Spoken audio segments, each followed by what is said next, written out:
لیکن یہ پتہ چلنے کے بعد اس انسان کے بس میں کچھ نہیں ہوگا. اگر خدا نخواستہ یہ دنیا سے جرائم لے کر گیا ہو، اللہ بچائے، اللہ بچائے، تو اب اس کی تلافی کی کوئی صورت نہیں،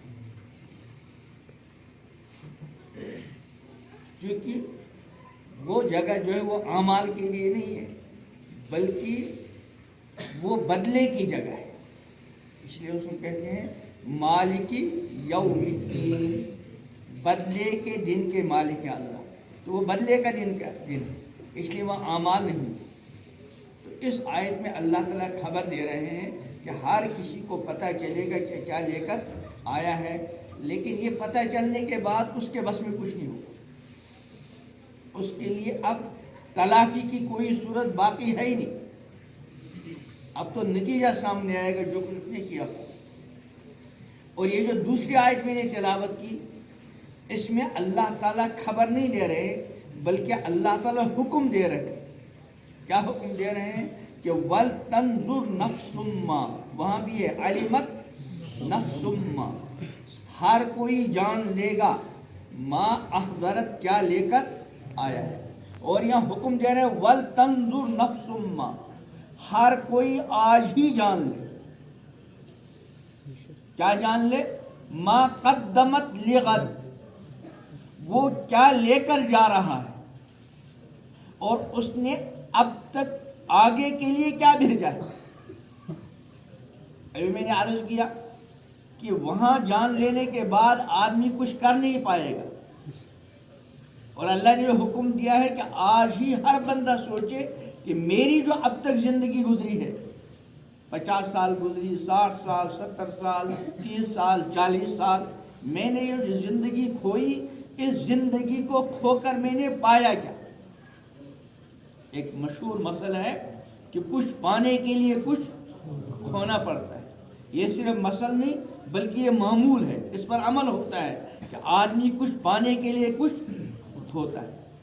ہمیں تقریباً سب کا تعلق کاشتکاری کے ساتھ کچھ نہ کچھ ہے ہی. ہمارے پاس زمین ہوتی ہے، ہم یہ چاہتے ہیں کہ اس زمین سے اچھی مقدار میں پیداوار ہم کو حاصل ہو،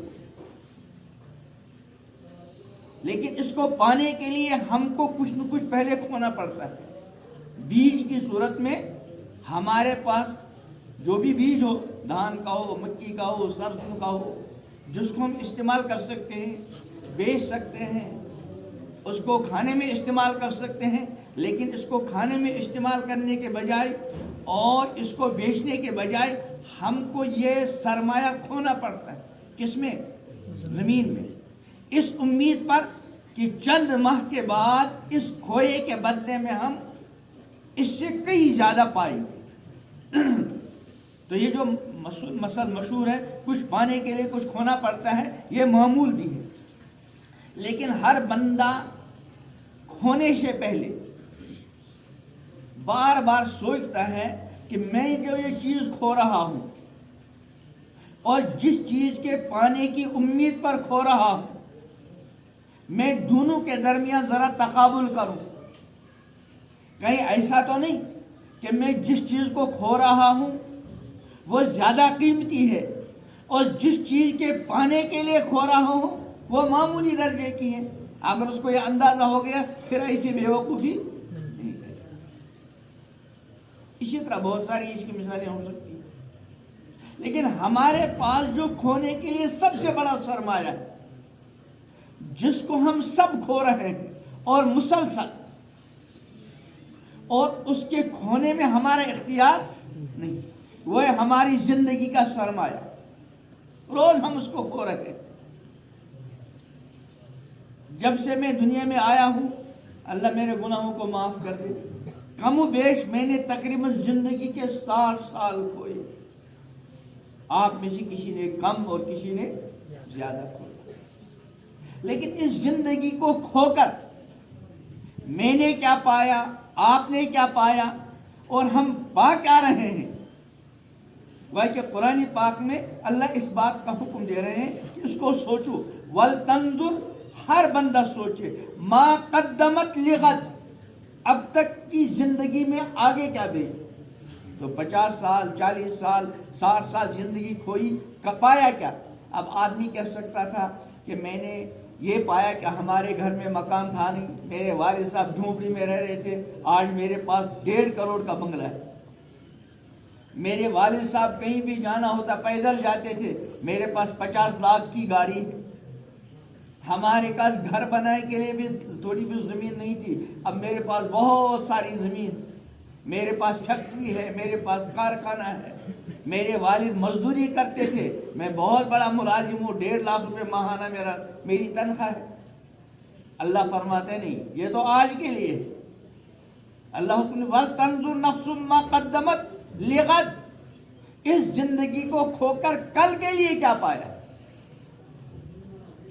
ظاہر بات ہے، یہ جو مکان ہے، پراپرٹی ہے، گاڑی ہے، پیسہ ہے، مال ہے، دولت ہے، اس میں سے کوئی چیز ساتھ جانے والی ہے؟ نہیں۔ امام الانبیاء حضرت محمد عربی صلی اللہ علیہ وسلم کا فرمان ہے، یتبع المیت ثلاث، انسان جب مرتا ہے اور اس کا جنازہ لے کر جاتے ہیں قبرستان تو 3 چیزیں ساتھ جاتی ہیں، یتبع اہلہ و مالہ و عملہ۔ ایک تو گھر والے ساتھ جاتے ہیں، جب کوئی مرتا ہے اس کے والد ہوں، اس کے بھائی ہوں، اس کے چچا ہوں، اس کے رشتہ دار ہوں، اس کے پڑوسی ہوں، دوست ہوں، جاننے والے ہوں، مسلمان جاتے ہیں ساتھ۔ اور دوسرا اس کا مال ساتھ جاتا ہے۔ مال پہلے زمانے میں ہوتے تھے غلام، وہ انسان ہوتے تھے لیکن انہی کی حیثیت کس کی ہوتی تھی؟ مال کی۔ ان غلاموں کو خریدا بیچا جاتا تھا، تو وہ غلام ہوتے تھے انسان، لیکن حیثیت ان کی کیا ہوتی تھی؟ مال کی۔ اب اگر کوئی انسان مار گیا، اس کے 8-10 غلام ہیں، ان کی حیثیت کیا ہے؟